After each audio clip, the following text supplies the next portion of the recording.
지금 젊은 여자들을 보면 심각하다는 생각이 든다. 이게 단순한 문제가 아니라는 걸 점점 더 느끼고 있다. 요즘 인터넷에서 한국 여자들이 남자들에게 자주 하는 말이 있다. 도태남들, 커뮤니티 좀 그만하고 현생 좀 살아라. 밖에 나가라. 이런 이야기들이다. 근데 이 욕이라는 게 대개 본인의 컴플렉스를 투영해서 타인에게 공격하는 방식으로 나타난다는 걸 알 필요가 있다. 이렇게 남을 욕하면서 자신이 가진 불안과 결핍에서 잠시라도 자유로워지려고 하는 거다. 그래서 항상 남을 깎아내리는 말 속에는 자신의 약점이 숨어 있다.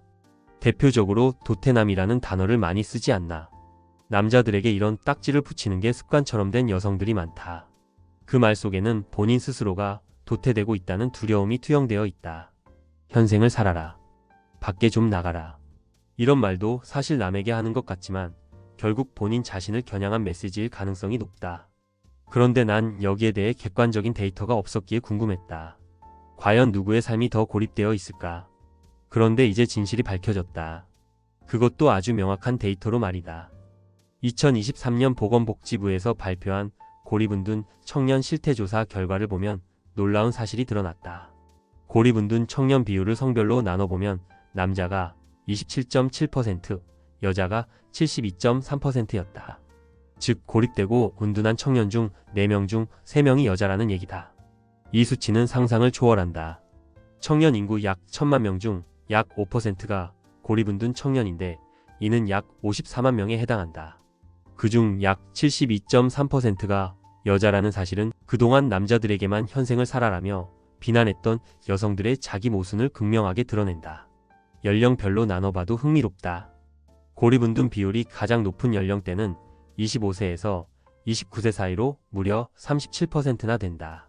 19세에서 24세는 14.9%, 30세에서 34세는 32%로 나타났다.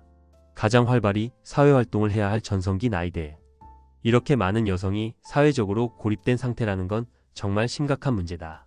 특히 이 연령대는 우울증 환자도 급증한 나이대와 겹친다. 이 모든 게 서로 연결되어 있다는 사실을 부정할 수 없다. 그렇다면 이들은 왜 이렇게 고립된 삶을 살고 있을까? 조사 결과를 보면 이유는 명확하다. 직업 문제로 어려움을 겪는 비율이 24.1%로 가장 높았고 그 다음으로는 인간관계와 가족관계 문제가 뒤를 이었다. 직업이 없으면 경제적으로 힘들고 그로 인해 인간관계와 가족관계도 악화되는 악순환이 이어진다. 예전 같으면 결혼이라는 대안이라도 있었을 텐데 이제는 그마저도 어렵다. 2000년대 중반까지만 해도 취업이 어려우면 결혼을 통해 안정된 삶을 선택할 수 있었지만 지금은 그 길이 막혀버렸다. 걸스 캔 두 애니띵이라는 구호는 평범한 여성들의 생존 전략을 오히려 빼앗아갔다. 고립된 삶은 단순히 사회적 관계의 단절만을 의미하지 않는다. 그것은 삶 전체를 무너뜨린다. 조사 결과에 따르면 고립운둔 청년 중 75.4%가 자살을 생각해 본 적이 있고 26.7%는 실제로 자살 시도를 한 적이 있다고 응답했다. 특히 고립 기간이 길수록 자살 생각과 시도 비율은 더 높아진다.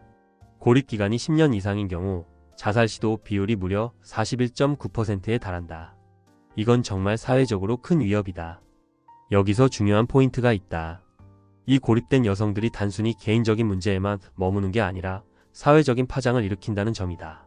고립된 채로 인터넷 커뮤니티에서 활동하며 자신들의 불만과 열등감을 공격적으로 표출한다.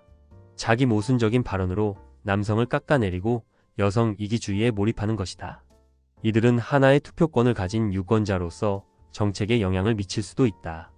하지만 그 선택이 결국에는 자신들의 문제를 더 악화시키는 방향으로 흘러가고 있다.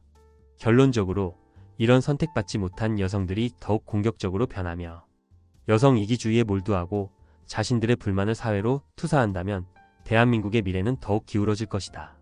이 문제는 단순히 개인의 고립으로 끝나는 게 아니다. 사회적, 정치적, 그리고 경제적인 영향을 미치는 심각한 구조적 문제로 발전할 가능성이 크다. 이러한 문제를 해결하기 위해서는 경제적 지원뿐만 아니라 직업 교육, 사회 복귀 프로그램 등 근본적인 해결책이 필요하다. 그렇지 않다면 이 고립된 여성들의 문제는 사회 전체에 더 큰 부담으로 돌아올 것이다.